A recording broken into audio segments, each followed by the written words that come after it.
Malcolm, and I work with Sodexo at PayPal in Blanchardstown. I'm the head chef there. And today I'm going to show you how to do grilled pork chops or salty pork chops with applesauce. Very quick recipe and a really classic Irish dish. So what you're going to need for this, very easy. We've got 4 pork chops. Just slightly trimmed, we've trimmed the fat off, a little bit of oil and a little bit of seasoning, salt and pepper, and then for the applesauce we have 2 brandy apples, a little bit of butter, some castor sugar, and I've just prepped ahead here some diced apples. Now first of all you need a frying pan. Just want to set that on a low, kind of a medium to high heat, because you want to be seasoning the pork chops, and then another little pan here for my applesauce. So first of all I'm just going to get the oil. I'm just going to put in, say about a tablespoon of oil. And then I just want to really heat that up. And while that's heating up, you can just saute put a little bit of seasoning on the pork chops. I'm just going to put a tiny bit of black pepper. You don't want too much here because pepper can kind of burn sometimes if it's too much. And a little bit of salt. That, and then what I'm going to do is just I'm going to turn that up a little bit further. The pan is too cold, then the pork chops will stick to the pan. So I'm just getting that up to temperature.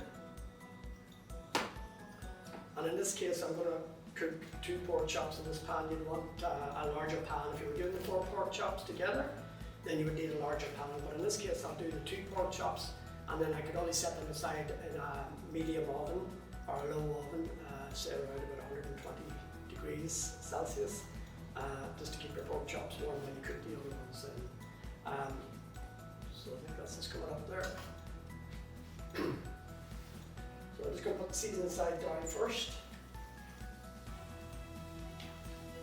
You want to hear that little sizzle there.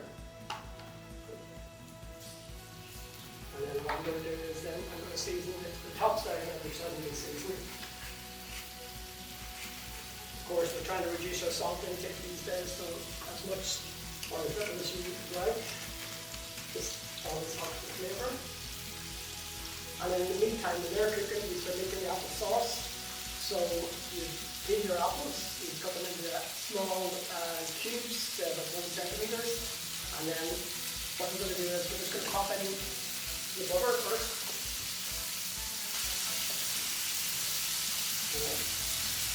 And it doesn't even have to melt down, you just add in the diced apples. And then we're going to add a little bit of sugar for sweetness to balance out the brownie apples can be very tart. So you need a bit of sweetness in there just to balance that out.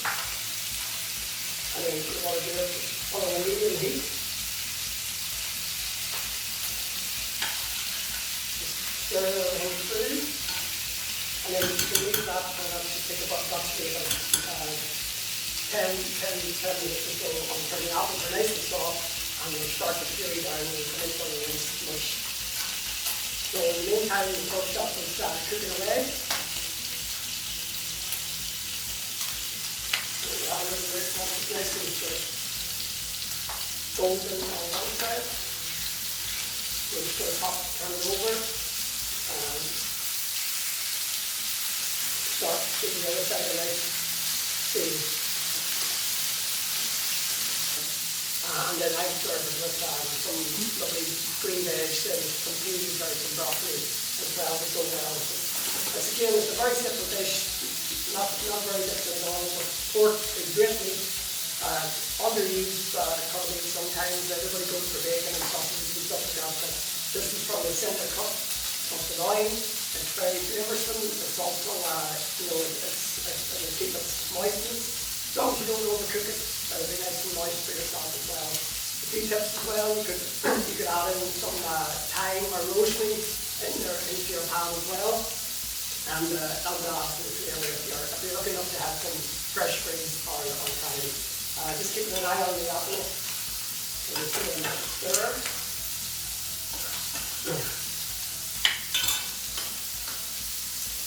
And then so you go on 2 or 3 minutes on each side, turn it over again.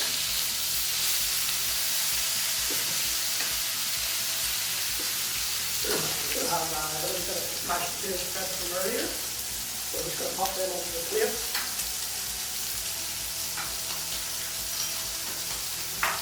You can test your pork chop as we start to cook through. You'll notice it'll be less springy. So if you're fine by testing it, you can test it with your finger like that when you start to tighten up a little bit and won't spring back as much. You have to cook it for a while here.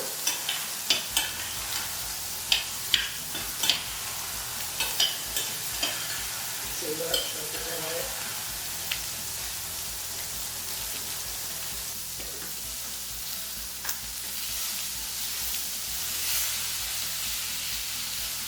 Another way to finish these off is to pop them into the oven at medium oven, circa 180 degrees Celsius as well. Alright, so I'm just going to ready to plate up here. We have our pork chops are ready. If you want to test it with a knife, just put a little slit in the middle there, or preferably where it would be the thickest part, and you'll just see that the meat is cooked through. There's no pinkiness in it. So then I'm just going to pick some of the apple sauce as well. It's nicely pureed down. Put it on the side.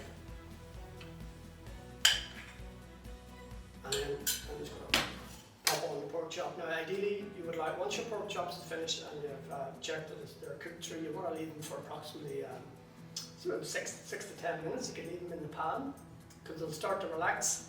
They'll be a little bit more tender if you don't eat them straight away, and also then you'll get the juices start to flow out, and you can use the juice in the pork to pour over when you plate up your pork, and you can use some of the juices to pour over the chop. That's a drizzle of that juice there as well. Alright, and then also you need to, if you'd like to, you'd serve a little bit of green vegetable, lettuce, say some broccoli or even cabbage. Cabbage obviously is great, it goes well with pork. Or if you're short for time, maybe some frozen peas would be great as well for that. And so that's your grilled pork chop with applesauce and some mashed potatoes.